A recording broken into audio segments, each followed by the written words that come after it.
ಈ ನಮ್ಮ ಮುಂಡ್ರಗಿ ಶಿವರಾಯ ಸಂವರ್ಧ ಸಹಕಾರಿ 2001ರಲ್ಲಿ ಅಂದರೆ ಕೋವಿಡ್ ಟೈಮಲ್ಲಿ ನವಂಬರ್ ತಿಂಗಳಲ್ಲಿ ಪ್ರಾರಂಭ ಆಯಿತು. ಅಂದರೆ ಇಂದಿಗೆ 4 ವರ್ಷ 6 ತಿಂಗಳಾಯಿತು. ಈ 4 ವರ್ಷ 6 ತಿಂಗಳಲ್ಲಿ ಅತ್ಯಂತ ನಮ್ಮ ಎಲ್ಲ ಒಂದು ನಿರ್ದೇಶಕರಾಗಿರ್ಬೋದು ಹಾಗೂ ನಮ್ಮ ಸಿಬ್ಬಂದಿ ವರ್ಗದವರ ಒಂದು ಕೆಲಸ ಕಾರ್ಯದ ನಿಮಿತ್ತ ಅತ್ಯಂತ ವೇಗವಾಗಿ ಹೆಚ್ಚಿನ ಒಂದು ಲಾಭವನ್ನು ಗಳಿಸುವುದರ ಒಂದು ಮುನ್ನಡೆಯನ್ನು ಕಾಣ್ತಾ ಇದೆ. ಯಾಕಂತಂದರೆ ಇವತ್ತು ಕೇವಲ 4 ವರ್ಷ 6 ತಿಂಗಳಲ್ಲಿ ಇವತ್ತು 35 ಕೋಟಿ ದುಡಿಯುವ ಬಂಡವಾಳವನ್ನು ಹೊಂದಿರತಕ್ಕಂಥದ್ದು, 30 ಕೋಟಿಯಷ್ಟು ಡೆಪಾಸಿಟನ್ನು ಇದೆ. ಅದೇ ರೀತಿಯಾಗಿ ಕೇವಲ 5 ವರ್ಷಗಳಲ್ಲಿ 4 ವರ್ಷ 6 ತಿಂಗಳಲ್ಲಿ 2,91,00,000 ರಿಸರ್ವ್ ಫಂಡನ್ನು ಹೊಂದಿದೆ. ಅದೇ ರೀತಿಯಾಗಿ 27,50,00,000 ರೂಪಾಯಿ ಸಾಲವನ್ನು ನೀಡುವುದರ ಮುಖಾಂತರ ಇದರ ಒಂದು ಬೆಳವಣಿಗೆಯನ್ನು ನಾವು ನೋಡ್ತಾಯಿದ್ವಿ. ಇದಕ್ಕೆಲ್ಲ ಕಾರಣಕರ್ತರಂತಂದರೆ ಈ ಒಂದು ಸಹಕಾರಿಯ ಎಲ್ಲ ಸದಸ್ಯರು, ಅವರು ಈ ಸಹಕಾರಿ ಮೇಲೆ ಇಟ್ಟಿರ್ತಕ್ಕಂಥ ಪ್ರೀತಿ ವಿಶ್ವಾಸ ಈ ಒಂದು ಬೆಳವಣಿಗೆಗೆ ಕಾರಣವಾಗಿದೆ. ಇವತ್ತು ಸಹಕಾರಿಗಳು ಹೆಚ್ಚಿನ ಸಂಖ್ಯೆಯಲ್ಲಿ ಬೆಳಿಬೇಕಂತೇಳಿ ವಿರೂಪಾಕ್ಷ ಸಾಹೇಬರು ಹೇಳಿದ್ರು. ಯಾಕಂತಂದರೆ ಇವತ್ತು ಮೇಕ್ ಇನ್ ಇಂಡಿಯಾ ಅಥವಾ ಸ್ವದೇಶಿ ಅಂತ ಏನು ಹೇಳ್ತೀವಿ ಅದು ಈ ಸಹಕಾರಿಗಳಿಗೆ ಅನ್ವಯಿಸ್ತದೆ. ಯಾಕಂತಂದರೆ ಇವತ್ತು ಇಲ್ಲಿಯವರ ಒಂದು ಬಂಡವಾಳ ಅಂದರೆ ಅವರು ಇಡ್ತಕ್ಕಂಥ ಒಂದು ಡಿಪಾಸಿಟ್ ಮುಖಾಂತರ ಮತ್ತು ಇಲ್ಲಿಯವರಿಗೆ ಸ್ಥಳೀಯರಿಗೆ ಸಾಲ ಕೊಡೋದ್ರ ಮುಖಾಂತರ ಇಲ್ಲಿ ಬಂದಿರತಕ್ಕಂಥ ಲಾಭವನ್ನು ಇಲ್ಲಿನ ಷೇರುದಾರಿಗೆ ಹಂಚೋದ್ರ ಮುಖಾಂತರ, ಅಂದರೆ ಇದು ಯಾವುದೇ ರೀತಿಯ ಹೊರಗಡೆಯಿಂದ ಬಂದಂಥವರಿಗೆ ಇದು ಲಾಭ ಹೋಗಲ್ಲ, ಇಲ್ಲಿ ಸ್ಥಳೀಯರಿಗೆ ಇದರ ಲಾಭವನ್ನು ಹಂಚಿಕೆ ಆಗೋದರಿಂದ ಇಂಥ ಸಂಸ್ಥೆಗಳು ಸ್ವದೇಶಿ ನಿರ್ಮಿತ ಸ್ವದೇಶಿಗಳು ಆಗ್ತವೆ. ಅದರ ಜೊತೆಗೆ ಎಂಪ್ಲಾಯ್ಮೆಂಟನ್ನು ಸಹ ಇಲ್ಲಿ ಸ್ಥಳೀಯರಿಗೆ ನೀಡ್ತದೆ. ಇವತ್ತು ನಮ್ಮ ಸಹಕಾರಿಯಲ್ಲಿ 25 ಜನ ಸಿಬ್ಬಂದಿ ವರ್ಗದವರು ಇದ್ದಾರೆ. ಇವತ್ತು 25 ಜನಕ್ಕೆ ನಾವೊಂದು ಕೆಲಸ ಕೊಟ್ಟಿರುವೆ. ಇವತ್ತು ಸಹಕಾರಿ ಕೊಟ್ಟದಂತಂದರೆ ಇದು ಎಲ್ಲರೂ ಮೆಚ್ಚುವಂಥದ್ದು ಒಂದು ಕೆಲಸ. ಅದೇ ರೀತಿಯಾಗಿ ಈಗ ಇಲ್ಲಿ ರಾಯಚೂರಿನಲ್ಲಿ ಮಾಡಿರೋದ್ರಿಂದ ಇಲ್ಲಿನೂ ಒಂದು 5-6 ಜನಕ್ಕೆ ಕೆಲಸ ಸಿಗುತ್ತಾ. ಈ ರೀತಿ ಒಂದು ಉದ್ಯೋಗ ಸೃಷ್ಟಿಯನ್ನು ಮಾಡ್ತದೆ. ಅದ್ರ ಜೊತೆಗೆ ಎಲ್ಲ ಸ್ಥಳೀಯವಾಗಿ ಡೆಪಾಸಿಟ್ ಆಗಿರ್ಬೋದು, ಲಾಭ ಆಗಿರ್ಬೋದು, ಸಾಲ ಆಗಿರ್ಬೋದು, ಎಲ್ಲದಕ್ಕೂ ಇಂಥ ಸಹಕಾರಿಗಳು ಭಾಳ ಅವಶ್ಯಕತೆ. ಯಾಕಂತಂದರೆ ಇವತ್ತು ನ್ಯಾಷನಲ್ ಬ್ಯಾಂಕಲ್ಲಿ ನಾವೇನು ಸಾಲ ಕೇಳೋಕ್ಕಾಗ್ತವೆ ಇನ್ನೊಂದೇನಕ್ಕೆ ಹೋದರೆ ಇವತ್ತು ತಿಂಗಳಾನುಗಟ್ಟಲೆ ತಿರುಗಿಸ್ತಾರೆ. ಒಂದು ಸತಿ ಕೇಳಲ್ಲ, ನಿಮ್ಮದು ಸಿಬಿಲ್ ಇರಬೇಕು, ಆಮೇಲೆ ಅದ್ರ ಜೊತೆಗೆ ಆ ಡಾಕ್ಯುಮೆಂಟ್ ಇರಬೇಕು, ಈ ಡಾಕ್ಯುಮೆಂಟ್ ಇರಬೇಕು, ಇನ್ಕಮ್ ಟ್ಯಾಕ್ಸ್ ಇರಬೇಕು, ರಿಟರ್ನ್ಸ್ ಫೈಲ್ 3 ವರ್ಷ ಆಗಿರಬೇಕು. ಈ ರೀತಿಯಾಗಿ ಭಾಳಷ್ಟು ತಿರ್ಸ್ತಕ್ಕಂಥ ಕೆಲಸ ಇವತ್ತು ನ್ಯಾಷನಲ್ ಬ್ಯಾಂಕ್ನಲ್ಲಿ ಆಗ್ತಾಯಿದೆ. ಅದೇ ರೀತಿಯಾಗಿ ಇನ್ನೂ ಒಂದು ಇನ್ಸ್ಟಿಟ್ಯೂಟ್ಗಳು ಅಂದರೆ ಫೈನಾನ್ಸ್ಗಳು ಇದ್ದಾವೆ. ಅವು ಯಾವ ಪುಣೆ ಬೇಸ್ಡು ಅಥವಾ ಮಹಾರಾಷ್ಟ್ರ ಬೇಸ್ಡ್ ಆಗಿರ್ಬೋದು, ಗುಜರಾತ್ ಬೇಸ್ಡು, ಅದೇ ರೀತಿ ತಮಿಳ್ನಾಡು ಬೇಸ್ಡು ಏನು ಫೈನಾನ್ಸ್ಗಳಿದ್ದಾವೆ, ಅವರು ತಮ್ಮ ಮನಸೋ ಇಚ್ಛೆ ಬಡ್ಡಿಯನ್ನು ವಿಧಿಸುವ ಮುಖಾಂತರ ಇಲ್ಲ ಸಲ್ಲದ ಕೆಲವೊಂದು ಅವ್ರ ಖರ್ಚುಗಳನ್ನು ಹಾಕೋದ್ರ ಮುಖಾಂತರ ಅಲ್ಲಿ ಸಹ ನಿಮ್ಗೆ ತೊಂದರೆ ಆಗುತ್ತೆ. ನೀವೊಂದು ಬೈಕ್ ಲೋನ್ ಫೈನಾನ್ಸ್ಗಳಲ್ಲಿ ತಗೊಂಡ್ರಪ್ಪ ಅಂತಂದರೆ ನೀವು ಎಷ್ಟೇ ಪ್ರಾಂಪ್ಟಾಗಿ ಕಟ್ಟಿದ್ರು ಕೂಡ ನಿಮ್ಮ ಡಾಕ್ಯುಮೆಂಟ್ ನಿಮಗೆ ಕೊಡೋಕೆ 2 ತಿಂಗಳಿಗೆ ತಗೊತಾರೆ. ಯಾಕೆ ತಗೊಂತಾರಂತಂದರೆ ನಮ್ಮದೆಲ್ಲ ತಮಿಳ್ನಾಡು ಹೆಡ್ ಆಫೀಸರ್ ನಿಮಗೆಲ್ಲ ಅಲ್ಲಿಗೆ ಹೋಗಿರ್ತವೆ ಡಾಕ್ಯುಮೆಂಟ್ ಅಂತೇಳಿ. ಹಾಗಾಗಿ ಇವತ್ತು ಇಂಥ ಸಂಸ್ಥೆಗಳು ಯಾಕಿರ್ಬೇಕಂದ್ರೆ ನಿಮಗೆ ಒಂದೇ ದಿನದಲ್ಲಿ ನೀವು ಡೆಪಾಸಿಟ್ ಮಾಡಿರ್ತಕ್ಕಂಥದ್ದು ನಿಮಗೆ ಬೇಕಾಯ್ತಂದ್ರೆ ಇಮಿಡಿಯೇಟ್ಲಿ ವಾಪಸ್ ತಗೊಳಕ್ಕೆ ಬರ್ತದೆ. ಯಾಕಂತಂದ್ರೆ ಇವತ್ತು ಹಳ್ಳಿಗಳಲ್ಲಿ ಸಹ ಮೊದಲೆಲ್ಲ ಲೇವಾದೇವಿ ಜಾಸ್ತಿ ಇತ್ತು, ಫೈನಾನ್ಸ್ಗಳಿಂದನೂ ಲೇವಾದೇವಿ ಜಾಸ್ತಿ ಇತ್ತು. ಈಗ ಆ ಪ್ರೀತಿ ವಿಶ್ವಾಸ, ಯಾಕಂತಂದರೆ ಇದಕ್ಕೆ ಅಲ್ಲಿ ಯಾವುದೇ ರೀತಿ ದಾಖಲಾತಿ ಇಲ್ಲಾರ್ದೆ ಒಂದು ವಿಶ್ವಾಸದ ಆಧಾರ ಮೇಲೆ ಕೊಟ್ಟಿರ್ತಾರೆ. ಅಲ್ಲಿ ಏನಾದರೂ ಅವರು ಟೈಮಿಗೆ ಸರಿಯಾಗಿ ಕೊಡದೇ ಇದ್ದರೆ ಅಂಥವ್ರಿಗೂ ಸಹ ಸಮಸ್ಯೆ ಆಗುತ್ತೆ.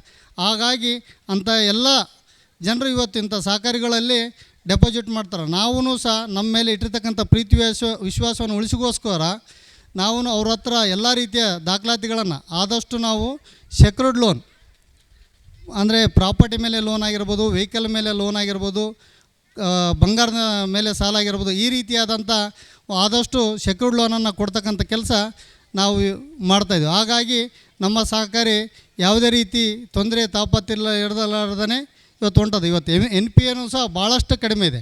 ನಮಗೆ ಕೆಲವೊಬ್ಬರು ಅಸಲು ನಿಂದಿರಿಸಿರ್ಬೋದು, ಬಟ್ ಬಡ್ಡಿ ಯಾವುದೇ ಕಾರಣಕ್ಕೂ ಆ ತಿಂಗಳಲ್ಲಿ ಆ ವರ್ಷದಲ್ಲಿ ಕ್ಲಿಯರ್ ಮಾಡ್ತಕ್ಕಂಥ ಕೆಲಸ ನಮ್ಮೆಲ್ಲ ಸಹಕಾರಿ ಏನು ಸಾಲಗಾರರಿದ್ದಾರೆ ಅವರೆಲ್ಲ ಮುಟ್ಟಿಸಿರೋದ್ರಿಂದನೇ ಇವತ್ತು ನಮ್ಮ ಸಹಕಾರಿ ಇವತ್ತು 1,36,00,000 ಮೊನ್ನೆ ಮಾರ್ಚಿಗೆ ಲಾಭವನ್ನು ಗಳಿಸಿದೆ. ಇದರದ್ದೆಲ್ಲ ಒಟ್ಟು 4 ವರ್ಷದಲ್ಲಿ 2,91,00,000 ನಮ್ಗೆ ಇವತ್ತು ರಿಸರ್ವ್ ಫಂಡನ್ನು ಕ್ರಿಯೇಟ್ ಮಾಡಿದ್ವಿ. ಹಾಗಾಗಿ ಇಂಥ ಸಹಕಾರಿಗಳು ಇದು ಒಂದಂತಲ್ಲ, ಇಂಥ ಸಹಕಾರಿಗಳು ಇನ್ನು ಯಾರು ಮಾಡಿದ್ರೂ ನಡೀತೇವೆ, ನಾವು ಒಬ್ಬರೇ ಮಾಡ್ಬೇಕಂತಲ್ಲ, ಇನ್ನು ಸಮಾಜದಲ್ಲಿ ಎಲ್ಲರೂ ಮಾಡಿದ್ರೆ ನಡೀತೇವೆ. ಯಾಕಂತಂದರೆ ಇದು ಸ್ಥಳೀಯವಾಗಿ ಬರ್ತಕ್ಕಂಥ ಬಂಡವಾಳ ಮತ್ತು ಸ್ಥಳೀಯರಿಗೆ ಕೊಡ್ತಕ್ಕಂಥದ್ದು ಸಾಲ, ಆಮೇಲೆ ಸ್ಥಳೀಯರಿಗೆ ಉದ್ಯೋಗ ಸೃಷ್ಟಿ ಆಗ್ತಕ್ಕಂಥ ಒಂದು ಕೆಲಸ. ಇಂಥವು ಸಮಾಜದಲ್ಲಿ ಎಷ್ಟು ಬರ್ತಾವೋ ಅಷ್ಟು ಈ ಸಮಾಜಕ್ಕೆ ಒಳ್ಳೆಯದು. ಯಾಕಂತಂದರೆ ಇದು ಎಲ್ಲರಿಗೆ ಒಂದು ಆರ್ಥಿಕ ಸಮಾನತೆಯನ್ನು ಸೃಷ್ಟಿಸುವಂಥ ಕೆಲಸವನ್ನು ಮಾಡ್ತಾಯಿದೆ.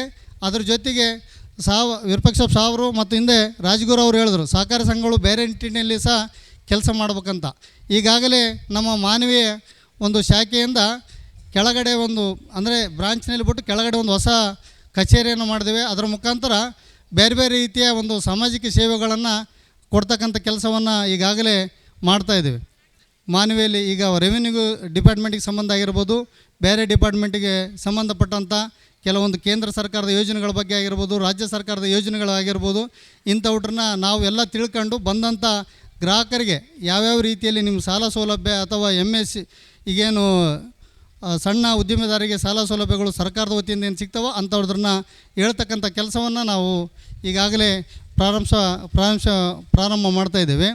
ಅದರ ಜೊತೆಗೆ ಇವತ್ತು ಒಂದು ಇಂಥ ಸಹಕಾರಿಗಳಿಗೆ ತಾವೆಲ್ಲರೂ ಏನು ಸಹಾಯ ಸಹಕಾರ ಒಂದು ನಂಬಿಕೆ ವಿಶ್ವಾಸದ ಮೇಲೆ ನಮ್ಮ ಒಂದು ಸಹಕಾರಿಗೆ ಹೆಚ್ಚಿನ ಒಂದು ಏನು ಡೆಪಾಸಿಟ್ ಇರೋದ್ರ ಮುಖಾಂತರ ಒಂದು ಸಾಲವನ್ನು ತೆಗೆದುಕೊಳ್ಳೋ ಮುಖಾಂತರ ಮತ್ತು ಸಮಯಕ್ಕೆ ಸರಿಯಾಗಿ ತಾವೆಲ್ಲ ಕಟ್ಟಿದ್ರೋಕ್ಕೋಸ್ಕರ ಇವತ್ತು ಈ ಸಹಕಾರಿ ಇಷ್ಟೆಲ್ಲ ಬೆಳೆದದ. ಇದಕ್ಕೆ ನಮ್ಮ ಒಂದು ಸಿಬ್ಬಂದಿ ವರ್ಗನೂ ರಾತ್ರಿ 8 ಗಂಟೆ ಆದರೂ ಕೂಡ ಬೆಳಗ್ಗೆ 9 ಗಂಟೆಗೆ ಬಂದವ್ರ ಥರ ಕುಂತಿರ್ತಾರೆ.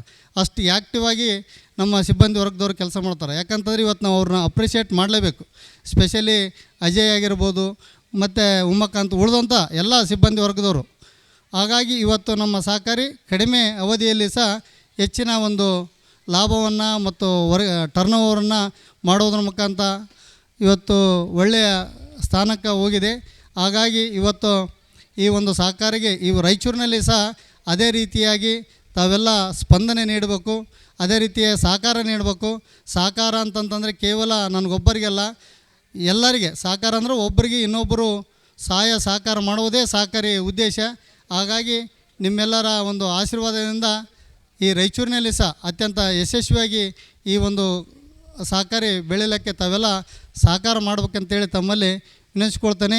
ನಮ್ಮ ಒಂದು ಕರೆಗೆ ಹೋಗೊಟ್ಟು ಪೂಜ್ಯರು ಯಾವುದೇ ಕೆಲಸ ನಿಮಿತ್ತ ಗದಕ್ಕೆ ಹೋಗ್ಬೇಕಾಗಿತ್ತು, ಆದರೂ ಕೂಡ ನಮ್ಮ ಒಂದು ಮನವಿಗೆ ಅವರು ತಮ್ಮ ಇನ್ನು ಇಲ್ಲೇ ಇದ್ದಾರೆ. ಹಾಗಾಗಿ ಅವರು ಈ ಕಾರ್ಯಕ್ರಮಕ್ಕೆ ಬಂದಿರೋದ್ರಿಂದ ಅವರಿಗೆ ನಾನು ಅನಂತ ಧನ್ಯವಾದಗಳನ್ನು ತಿಳಿಸ್ತೇನೆ. ಅದೇ ರೀತಿಯಾಗಿ ಲಕ್ಷ್ಮಣ ತಾತ ಇರ್ಬೋದು, ಮುಂಡ್ರಿಗೆ ಸಿದ್ದಣ್ಣ ತಾತನವರು, ಆಮೇಲೆ ವಿರೂಪಾಕ್ಷ ಸಾವರು ಸಹ ಅವರು ಬ್ಯುಸಿ, ಮುಂಜಾನೆ ಎದ್ದರೆ ಬೇರೆ ಬೇರೆ ಕಾರ್ಯಕ್ರಮದಲ್ಲಿ ಇರ್ತಾರೆ.